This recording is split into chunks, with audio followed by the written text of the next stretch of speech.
Welcome, everyone. My name is Lori Jefferson. I lead the services and software product management team here at HP. And our team is working on building next generation services that help IT basically reduce our cost and complexity, and also try to help keep our endpoints more secure. So I'm really excited today to be talking with Michael Gattuso, also known as Mafia Boy, quite famous person, and also Michelle Gattuso from HP. We're going to be talking about Mafia Boy's story from black hat to white hat and how to secure endpoints today, which, you know, we could all use a lot of lessons in. So let me introduce our speakers so we can get right to it. So Michael Gattuso, he's Mafia Boy. He's from Canada, and he's the most notorious white hat hacker, a cybersecurity expert and author of How I Broke the Internet and Why It's Still Broken. In February of 2000, at the age of 15, Michael launched a series of high-profile denial of service attacks against large commercial websites, including eBay, Amazon, and E-Trade. It's been estimated that those attacks cost those companies approximately $1.7 billion in lost revenue. So today, he's reformed and he's the president of Optimal Secure, a Montreal-based cybersecurity firm specializing in penetration testing. And Michael is also the chairman of HP's Security Advisory Board. So welcome, Michael. Thank you for having me, Lori. Yeah, it's great to have you here. I also want to introduce Michelle Gattuso. So Michelle is a senior director of product management here at HP, and she's also working on our device as a service, proactive security service. And she's been responsible for our end-to-end experience around that security service, including all the vendor management, partner management, the testing, the QA, et cetera.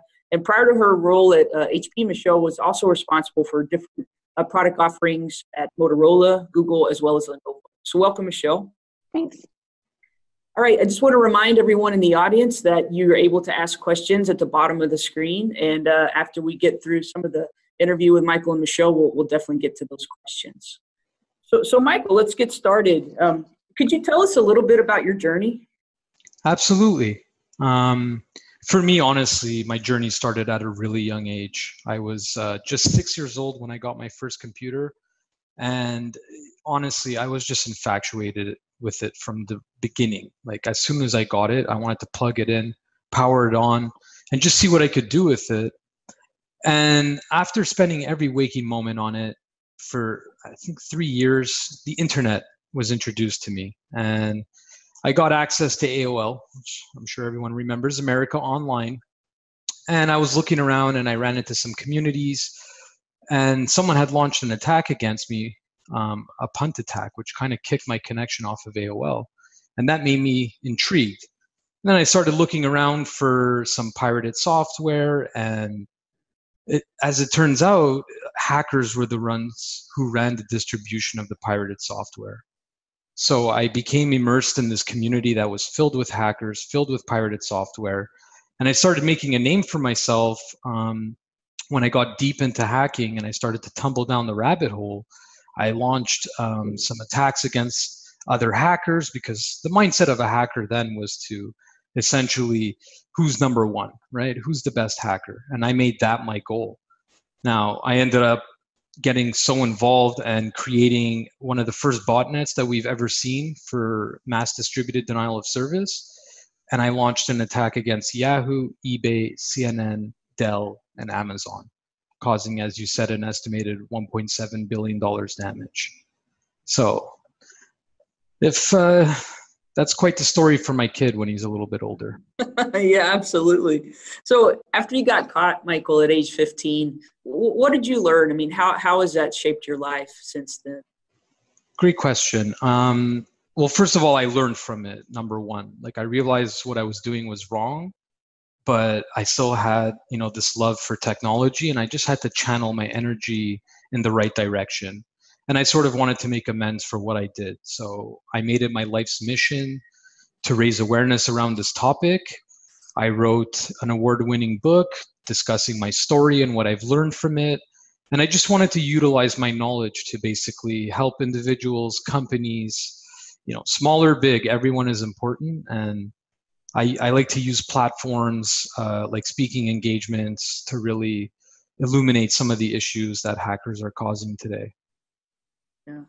Yeah, that's great. I know we're all benefiting from your wisdom and prior experience. What do you think the likelihood is of an attack happening today like it did back in 2000? So that's the scary part right now. It's becoming more and more likely due to the amount of networks that are available. Alongside, if you factor in as well the number of IoT devices that are being created, it's scary because we're approaching 25 billion IoT devices by the end of this year. And hackers are going to be utilizing this technology to launch attacks similar to the one that I did. We actually saw a DIN cyber attack in 2016, which was devastating. And that was also known as Mirai botnet. And what I'm seeing right now in the wild is Mirai source code has been made public, and hackers are using that technology to basically amass IoT networks to launch DDoS attacks. So these attacks are on the rise. We're going to see bigger and bigger ones in the next few years. That's quite frightening. I know with all of the connected home devices that we all have, that's a bit frightening to think about. How do you think the threat landscape has evolved over the last decade? Like, where do you see it going? So, I mean, we're seeing a lot more attack vectors, and the level of sophistication is increasing. I think AI is a pretty good example of that. We have AI right now that is basically launching social engineering campaigns, scanning people's social media networks and their company and their profile, and all doing this in an automated fashion. And it's a big problem, especially when you consider like a lot of the traditional technology today for security is signature-based detection, and that's just not sufficient anymore. So I'm really excited with what HP has been developing in recent events with their SureSense technology, which is essentially like a behavioral type of detection versus signature-based. So as much as the attackers are on the front right now, there is a lot of defense being made to respond. Yeah, that's a great example. So speaking of HP, why did you choose to collaborate with HP on security? So I've worked with a lot of big companies in the past, and honestly, when HP approached me and was interested in this partnership, I was interested, of course, but I had to take a step back and kind of look under the hood at what HP was doing, because when you're a security professional in my industry, even above money and above everything else, credibility is everything. So you can't just, support someone or endorse someone unless they're actually doing right. So when I took a look at what HP was doing, because I knew they were a player in the security space, just not to the extent that I discovered. So when I saw that they were developing all these technologies, they have an R&D, they have labs teams, and also, for me personally, it coincided with my mission statement that I want to raise awareness around this topic. And HP was investing in doing just that. So the partnership honestly seemed like a natural pairing. Yeah, that's great. Given all your knowledge, Michael, and what you're seeing out there today, what is important, would you say, for IT to really know about the cloud, network, endpoints, especially around PCs and printers? Could you elaborate a little bit on that? Yeah, so I don't want to knock cloud. Cloud is a great solution. There is a lot of, practicality behind it. But in a way, what I'm starting to realize with my own penetration testing company is that people are too reliant on cloud. It sort of gives you a false sense of security. And what people need to realize is that PCs are still the creation point of the data. And even you look at printers, for instance, where hackers are taking a look at breaching into a printer and using it as a jump-off point. Sometimes a printer stores a print job and there's sensitive information on there. I think overall people need to realize and view security as a stack and not just having one solution. Right. But what do you think then is so important about endpoints? So I think it's extremely important when you're looking at what's going on right now with the threat landscape is that the attack surface is huge now, right? Computers are bloated, OSs are bloated, there's just so many services running, and we're essentially just giving hackers more and more locations to basically hack into, right? And again, I think that there's just so much going on right now. We just continuously add features. And if you look at what endpoints are doing, I think from a perspective of an IT director or a CISO, it's becoming increasingly difficult to manage all these endpoints. They have a list, right? They have to prioritize it. A lot of these people don't have the manpower or the resources to cover every endpoint. So hackers are aware of this, and they're always looking for the low-hanging fruit. So I think we're going to see, well, we are actually seeing right now is attacks like extremely go on the rise, focusing on endpoints. Okay, so, if I'm understanding you correctly, basically no matter what size company you are, it's really important to have a set of security policies in place. Is that a fair statement? Yeah, absolutely. In fact, even like a lot of the smaller companies have less money, right? They have less budget for security. So there's a lot of problems there with that because, again, when I was doing my pen testing and I would go into some of these companies, these SMBs, I realized that they might have like one IT guy, a couple of like, people, and a lot of the time they're just there to like fix IT issues, right? Like if this printer doesn't work, this desktop's not working. So hackers are going to go where they have the quickest and easiest ROI. I think that's what people need to understand. Hackers are businessmen today, okay? They want money. And if you're hard to breach, they're just going to move on to the next target who doesn't have any security measures in place. So I'm really seeing SMBs in a troubled spot right now. Okay, yeah, that's something to think about, especially when it's so hard to really hire security talent these days in the industry, given the shortage of that expertise. What would you suggest to these directors of these companies? Like if you were sitting down and talking with them one-on-one, what would be some of the things that you would advise them to do? Well, number one, first and foremost, invest in security. A lot of people still to this day don't believe that, like the added cost that security brings is worth it. And that's, you have to be crazy to think that way, right? Just look what's going on in the news every week. There's a major breach. There's an attack here. So, I would advise them to look at security not just in one, like by saying I have a firewall or investing in a firewall and think you're secure. Again, you need to view security as a stack. And I will continuously reiterate that. And what I mean by that is that it starts at the hardware level and goes all the way up. And I always advise my clients and make them realize that the hardware that you purchase is a security decision. So that's what I would tell those directors, especially, because they need to realize the importance of endpoint security. Yeah, that's interesting. That basically every PC or device decision you make, it's a security decision. That's really a great point. So how about for employees at these companies, even ourselves, do you have any advice for us as employees? Yeah, I think that, well, first of all, statistically speaking, employees are often the weakest link. 60% of breaches are occurring because of employees. Now, I think that there's a couple of reasons for that. They're not necessarily at fault because a lot of the times they are not trained in cyber awareness and cyber resiliency. So I'd like to see more programs that revolve around training employees and kind of giving them that education.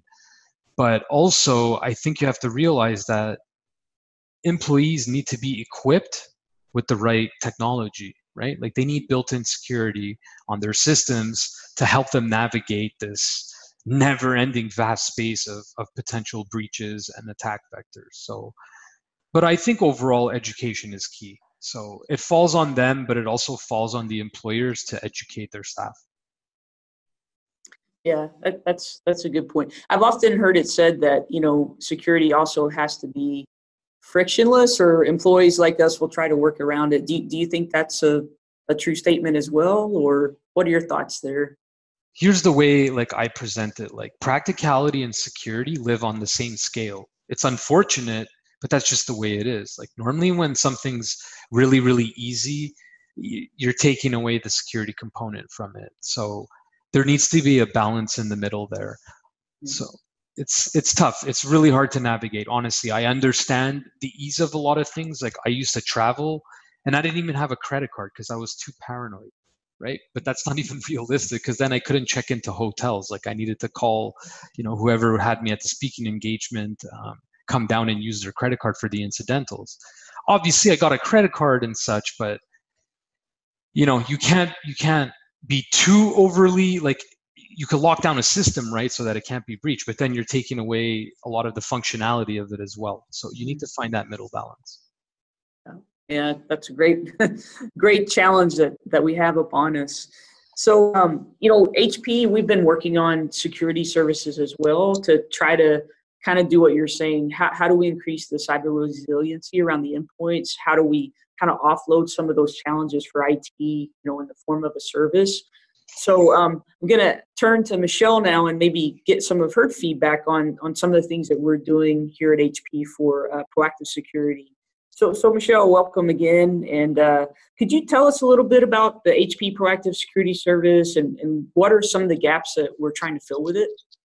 Yeah, so I think you guys have done a really good job so far articulating exactly why we're doing it. HP's goal is to be the most secure device in the world. Clearly, HP builds endpoints, so we build laptops, workstations, printers. So therefore, endpoint security is going to be our focus for as a service. We also know the majority of threats enter the network through either attachments, the browser, or through the USB. So we're really looking at stopping and preventing those attachments from getting into the device and getting into the network.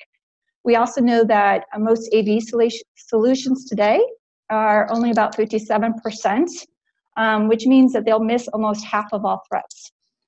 Protection through detection is the way I like to say it. They're actually looking for known threats, and then they just block them. And so with HP Security, we're trying to do protection a little bit differently. We protect first and foremost. So our solution is unique in that we're doing real-time protection with isolation. And the isolation is important and unique in the marketplace, as we don't care if there's a malware. When we isolate, when you open an attachment, it opens in this micro VM. It's like having a sandbox on your machine. And so it doesn't have to go to the cloud to verify it. It can happen real time.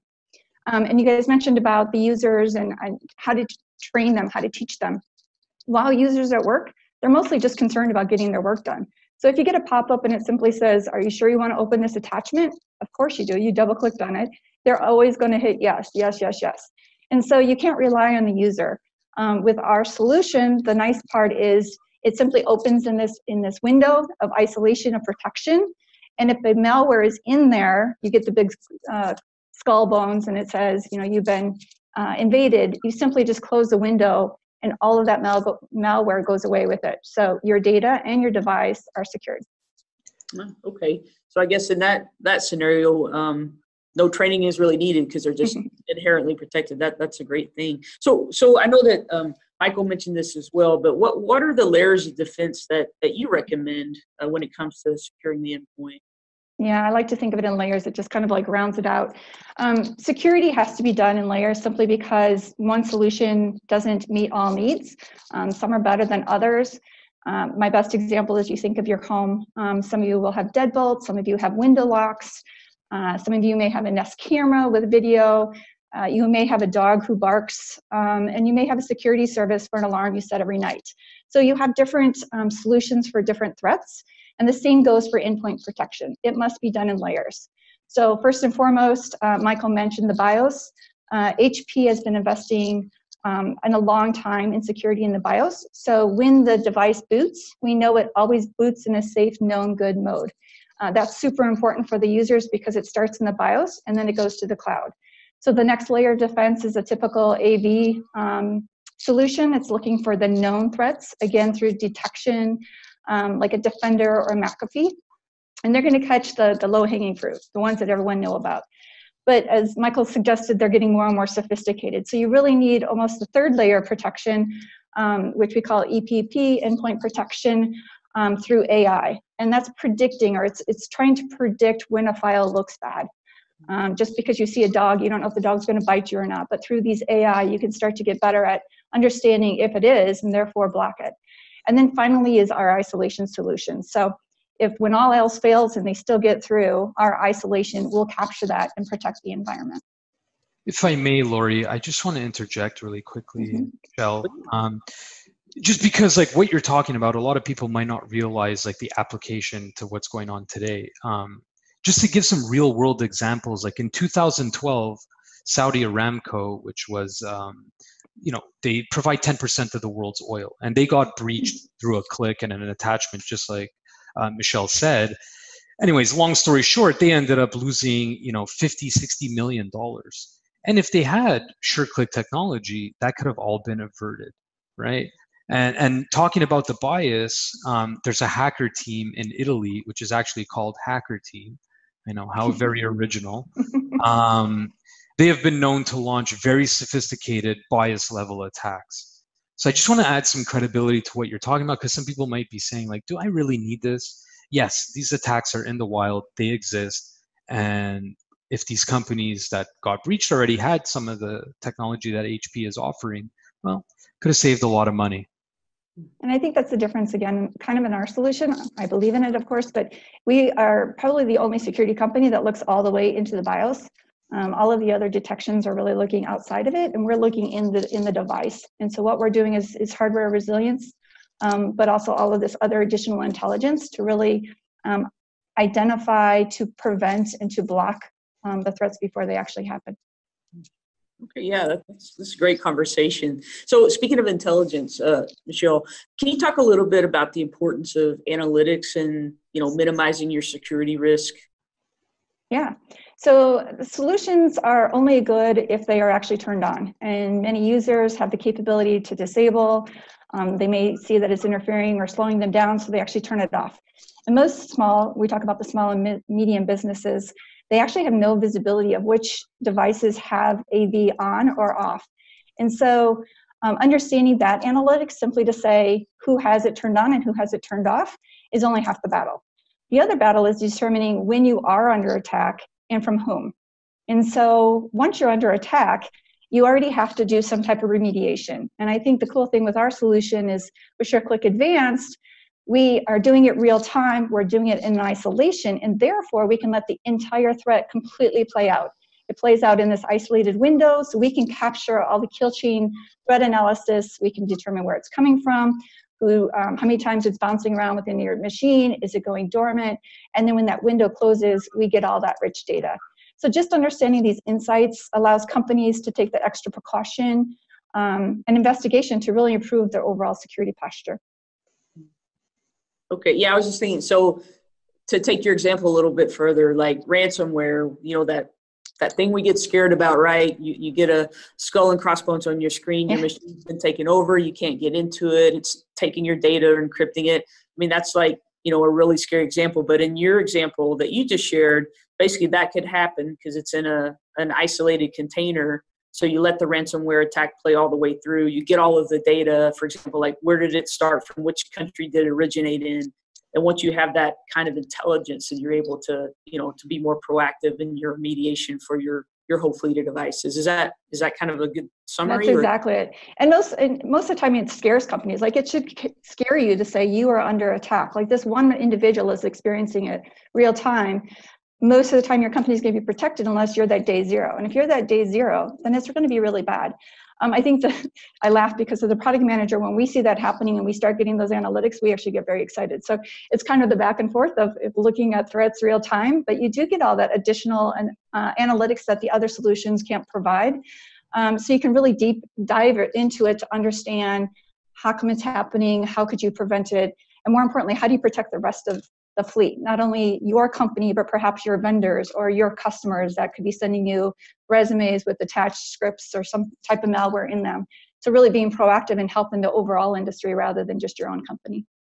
Yeah, I mean, honestly, when I think about it, so security white hats, like they develop these things called honeypots, which are very similar, right? You're just setting up a dummy site and basically come hack me, because information is power. If you know what attacks they're using and where they're trying to get in. So, you're talking kind of like about these like micro honeypots, which is, it's very important to know what type of attacks are going to be used against you and how to better protect against it. And they all have access to the typical tools, right? So most of the hacker community, and Michael, you can attest to it, they're trying to defeat the tools before they even launch them. I mean, that's part of the game. If they're going to launch them and they know it's going to stop, they're not going to go too far. So it's really trying to stay ahead, and the traditional tools that we have just simply aren't enough. So it's kind of exciting to get the analytics behind it. Absolutely. 0 day is killer, by the way. Hence the name. Yeah, so, just listening to this conversation, it's almost overwhelming, right? Everything that we need to do to increase our security and protect our endpoints, protect our data. And I know, just in my own personal experience in trying to hire security people, it's very difficult, right, to find security specialists with the right background. There's a big workplace shortage, right, when it comes to security. So, Michelle, what are your thoughts on that? How can companies and organizations overcome that challenge, right, the lack of security talent available? Yeah, I think the last statistic was, there's 2 million recs out there available or open for security experts. And if anyone's tried to hire a security expert in the past year, you'll know exactly how difficult that is. And then the problem with it is once you hire them, because there's such a shortage, probably within 2 years, they end up leaving. So you're in this constant demand of talent and expertise.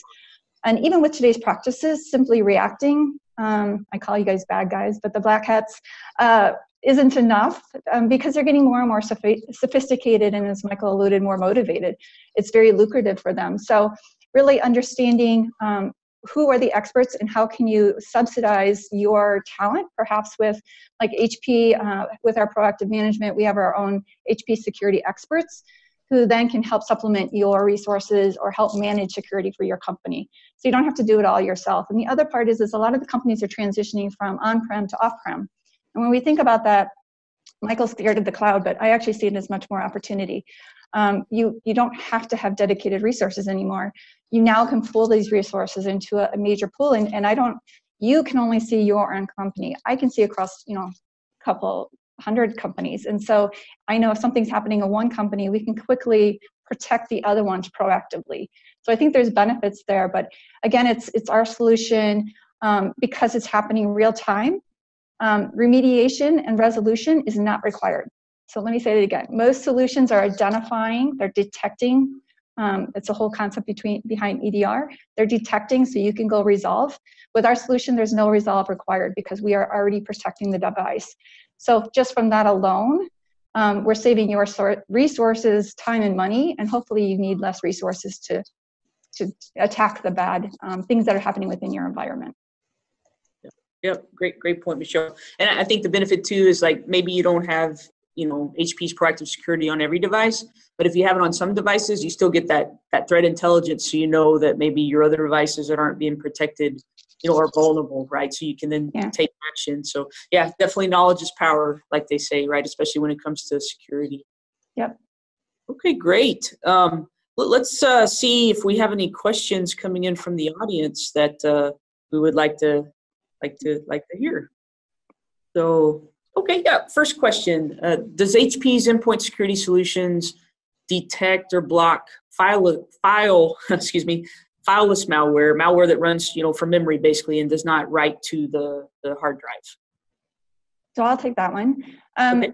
We have a couple different solutions with HP. SureClick Advanced, which is our isolation technology. Again, if there is if it's a file and you're opening it up within an attachment, again, let's say it's a resume perhaps that you have, and you're looking at it, you double click on it and it launches a script inside. A lot of that is what we call the file list. So all of that is contained within the isolation, and therefore we don't block it. We allow it to completely play out again, so you can continue doing your work as if you didn't even know it was there. And then if it was bad, you would simply close the window, it goes away. Otherwise, you just keep acting like you normally do. Okay, great. And just a reminder to the audience, there's some more questions coming in, but please feel free to ask Michael or Michelle any questions that come to mind. We'll do our best to answer them.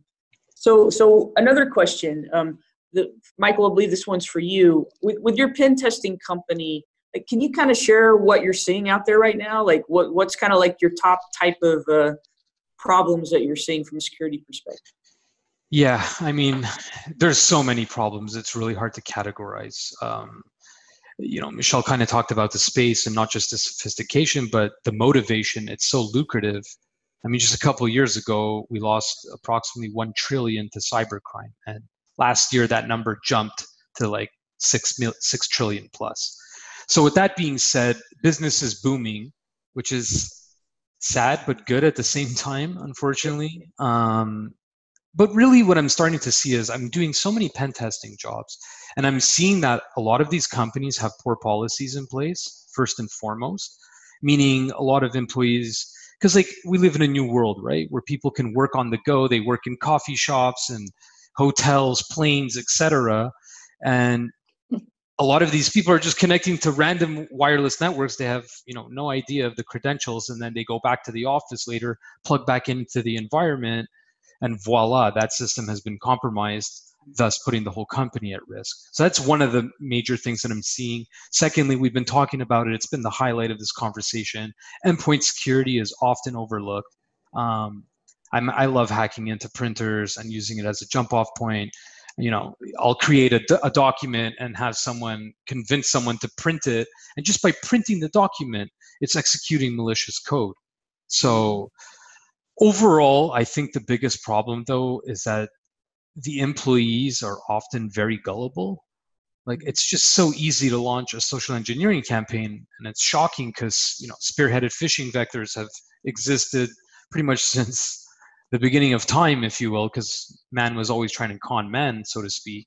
And it's just way too easy. So I think, again, education is important for these employees. They need the right built-in security on these devices. And I think that's why, SureClick as an example is just genius technology, right? You're taking away the onus from the individual. You can freely open attachments and links and know that it's opening in its own VM solution. So it's not touching the OS. You're not at risk. That is pretty critical. But overall, I think based on the question that you asked me about directors and stuff, a lot of people are not investing enough money in security. That's my overall consensus from all the pen tests that I've done. Just not enough money put in. Big problem. We talk about it. We have a partnership with Aon, and we do some of it's part of our proactive security offer. And we talk about it as it's almost an insurance policy. Even internally, we used to say it's not a matter of if, it's a matter of when. And now we're having the conversations, it's not a matter of when, it's how quickly can you recover. And so getting one device up and working after an attack, especially with Share Recover, is quite easy. But trying to get an entire company, let's say 50,000 devices up and working after attack, that's problematic. And the question is, how much revenue could your company be down for 2 weeks, 3 weeks? And looking at it from more of a financial perspective rather than just looking at it as another piece of software. I don't know what your thoughts are behind that, Michael. Yeah, I agree wholeheartedly. So one of the other members that I brought onto the advisory board, his name is Robert Massey, and he's the Deloitte Red Team response leader. And he said exactly what you said. It's not even a question anymore of like just blocking everything. It's like, what do we do when we get breached? Like, you almost have to be under the assumption and pretense that like we will get hacked. Okay, what's our response plan? Like, what are our measures in place? And there is a lot of tech that can help you with that, of course. Even HP has solutions, but I think overall it's a really good point. You need backups in plan. It's critical. I mean, even the city of Baltimore got breached a month or two ago and was held hostage, and they had no backup plan in place. An insurance company came in and literally paid the ransom so that Baltimore could get back online. That to me is absolutely crazy. We're just validating what hackers are doing. Yeah, they're doing that a lot with like the public schools or local hospitals as well. Yeah. I just saw yesterday, Australia, one of the hospitals was under attack, and they had to shut down all computers from it getting out even further, and started using pen and paper again. So it can really they were redirecting them to other local hospitals. And I think the scary part is everyone's so used to their phones and think, oh, we can still manage, but you could probably manage for 1 or 2 days. The question is how do you do it longer term? Yeah, I mean, the Saudi Aramco hack that I mentioned in 2012. So that was Shamoon malware, and it infected 35,000 systems over the course of 7 months. Those systems were then prompted to delete all their data, delete the master boot record, and then force a reboot, which is it's basically bricking 35,000 systems. We're talking about one of the biggest oil companies in the world, and they had to revert to, like you said, like old school, like, you know, calling people. It was just such a mess. And the fact that they recover is only because they had so much money. If you don't have the money and resources that Saudi Aramco has, you could be in big trouble if you get breached. I mean, we're also seeing a lot of issues with credibility. We didn't even really get a chance to talk about legislation as well, right? Like, laws are being passed. Australia has disclosure laws. In the EU, we're seeing the GDPR. And trust me when I tell you this, similar laws are going to be applied in North America. It's just a matter of time. I've already spoken to legislators. It's happening. So you need to prepare. There's so many reasons now. Like, all the stars are aligned. You need to invest in security if you're not. Yep. So we got a few more questions coming in. So what is HP's backup plan in case of a breach? So it's always in different values. So the first one is, of course, with our Sure Recover. Again, it's built into the device. It's built into the hardware. If the device were breached and it was actually taking over the device so that it was non-functional, you can reboot back to a known good software. You can basically wipe it and have it up and working again within a couple of hours, and you don't have to send it into IT. You can do this all by yourself at home, which is a huge advantage. If the company were to be breached, again, with proactive security, part of that is what we call a PsyQ assessment that we do with Aon, and it's just a cyber scorecard looking at your overall security posture. And if you continue through that and you opt in, you automatically get access to a retainer fee. And that retainer then, if you were to be breached for the first hour, would be completely covered by HP. And so those experts would go in and understand where the breach is coming from, help to understand how big of an effort it is, and then start to put together the remediation plan. But if it's on the network, it's unfortunately something that we're not touching simply because we're doing endpoints. But if it's contained within the devices, then we can absolutely address all that. Okay, that's great. So partnering with Aon to basically engage them for incident response. It sounds like a good plan there. Just another question. So Michael, if parents have a child similar to you, do you have any good advice you would give them to keep them on the right path? Yeah, I mean, first of all, I think the initial thing is keep your child safe. So actually, one of my side projects I'm doing right now is I'm setting up a website for new moms, because moms need to understand, right, that there's so much technology around babies now, right? In the attack that we had mentioned regarding the DIN cyber attack with the IoT devices, baby monitors are being breached, first and foremost. That's a big problem. And now we're seeing all these devices that are being created for toddlers and babies. It's a pretty troublesome space. Yeah. Now, in regards to like when the kid grows up and how do you keep an eye on them, it's a tough balance, right? Because you don't want to invade privacy, but you want to be conscious of what they're doing and kind of aware. Because I mean, my parents had no idea what I was up to. They would come in the room, I'm in the middle of hacking, and I would just have a video game open and I would like alt tab to it really quickly type of thing. So it's a tough ask. Like I look at my kid, he just turned 1 2 weeks ago, and I'm honestly frightened to death. I'm frightened. I have no idea what the right way is of containing him and kind of just keeping that balance and not invading their privacy. But it's a tough question, honestly. I think I'm going to have to figure it out as I go. Well, it sounds like your site for mothers is a great start to just help prepare the next generation for what they need to do to be safe. And fathers. It's important. Yeah. Definitely. So I'm sorry. Were you saying something, Michael? No. I was just saying, I was just agreeing with you wholeheartedly. Yeah. Good. We have a couple more questions. So one question from the webinar is there any possibility for HP to offer this service to consumers instead of just businesses? So we've considered that a lot. And currently we are not, because of a couple of factors. One, most consumers are not under attack.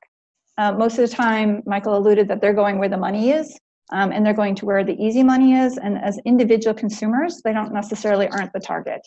They don't have all of the data files that everyone's looking for, credit card numbers, social security numbers, email addresses. So they're just less of a target. And then secondly, there's already a lot of solutions, like we talked about the different layers of defense that are out there that are traditionally enough for the people that are attacking consumers. So we have not gone there yet, but it's not to say that we won't do it in the future. I will add that as my role of as chairman of the Security Advisory Board, we are trying to advise HP and push them towards a very holistic approach. While Michelle is absolutely correct that you're probably not being targeted like these companies and businesses are. But I think as we move forward, especially as people are doing more work from home and there's a lot more connectivity going on there, I think there is a lot of viability for it, and the board is kind of pushing, but I mean, it's a big ask, right? So it's not an easy task, but I think that eventually I'm hoping that they will, but time will tell. I know it's not an easy quick fix. So yeah, it's definitely something I believe we need to take a more proactive stance on. I mean, definitely with the one life, right, where you're blending your work and your personal, you're doing both maybe from the same device. It's your point, Michael. It's becoming more and more important to protect those traditionally consumer devices as well as our business devices. So yeah, great question. And it does ship. I mean, it is available for free on all of our non-consumer devices, I'll call them, and they can access those as well. So if there is a consumer that is thinking that they're going to be under attack, upgrading to those devices is an easy enough ask too, probably not for a lot of additional money. Yeah, and I know, just a matter of fact too, like to Michael's point, our consumer side of our products division are definitely investing more and more in security. And I believe we're going to see some really exciting offers coming out from us shortly for consumer PCs and devices. I mean, doesn't the new Dragonfly product have some features built in, or? Yes, it does. It has both SureClick as well as SureSense built in to help really protect the endpoint for, whether you're a consumer, individual user, or a business user. Yep, great point, Michael. We're getting there. We are. We've come a long. Okay, great. I don't believe we have really any more questions. Is there any parting words of advice, Michael, you would like to tell your cyber audience? Yeah, I mean, first and foremost, invest in security. It's very critical and important. I think that message is very clear from our conversation. And I think it's important to not underestimate your opponent. What I hear a lot is, like, when I do speaking engagements or when I do pen testing, a lot of people think they're not a target. And I think they need to realize that they are a target, and it's important to better prepare yourself and be proactive rather than reactive. You don't want to be caught with your pants down. It's just that simple, right? It's much harder. If you have plans in place, Michelle said it really well. If, it's not just about if, it's about when, and having that type of remediation plan and kind of how do you get things going after we get hacked. So I think that it's really important. Put a plan together. Maybe if you're a CISO or an IT director, get your CFO involved. Make the company understand that it's beneficial to them from an ROI perspective. Because right now, the average cost of a breach has shot up to $12 to $15 million. So there's a lot of money at stake. And me personally, my philosophy, I'd rather be over-prepared than not prepared at all. Right. That's great, Mike. Hey, it's funny. A question just came in along those same lines. Like, one of the questions is, how have some of your clients created budgets for security compared to like other initiatives that they have to fund? Like, what advice do you have for some of your clients that they just aren't investing enough in security? Like, how do you, I guess, get it across that this is just so important? What is your advice there? So I've been at a lot of like procurement tables, and a lot of the time the person handling the procurement is not aware of like the ROI involved in investing in security. So I generally ask like a CFO or someone higher level to join that meeting so I can pitch them and make them understand why they should invest in security. I think it's a big problem. Now, where they pull that budget from, I mean, it really depends on what the company is and what they're doing and how much floating capital they have. But I feel like if you present it in a way where these are the scenarios, if you get breached, this is how much downtime you can have, this is how much money you can lose, they generally find the budget from somewhere. Yeah. Okay. Again, it's that insurance policy. I think they're all, trade-offs, and the question is what's important to the livelihood of the business. I look at it too. I mean, if it's a relatively non-sophisticated security company, then it's going to be incremental. But if they already have lots of security there, then it's just trading budgets to understand where they're going to get the highest protection. And again, going for that prevention rather than the remediation should help on saving some of those, at least from a resource and time spent. So hope for the overall budget is going to be zero, but I agree. It's kind of, everyone has car insurance for a reason. You have life insurance for a reason. This is no different. You might not crash your car, but you still have it. You do. Yeah, that's a great example. Well, gosh, Michael and Michelle, I really want to thank you for your time today. I personally have learned a lot, so it's exciting to be able to talk with you and really learn more about endpoint security and just security in general, what we can do both personally as well as for companies to just help them get to a more secure position. So thank you both so much for your time.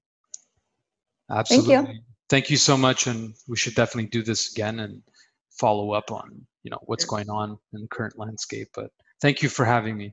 Yeah, it sounds great. And thank you everyone who joined us today. I hope you have some good takeaways for your businesses and your customers and personally as well. So please join us again in a future topic on this subject. All right. Thanks everyone. Take care. Have a good day. Cheers. Thank you.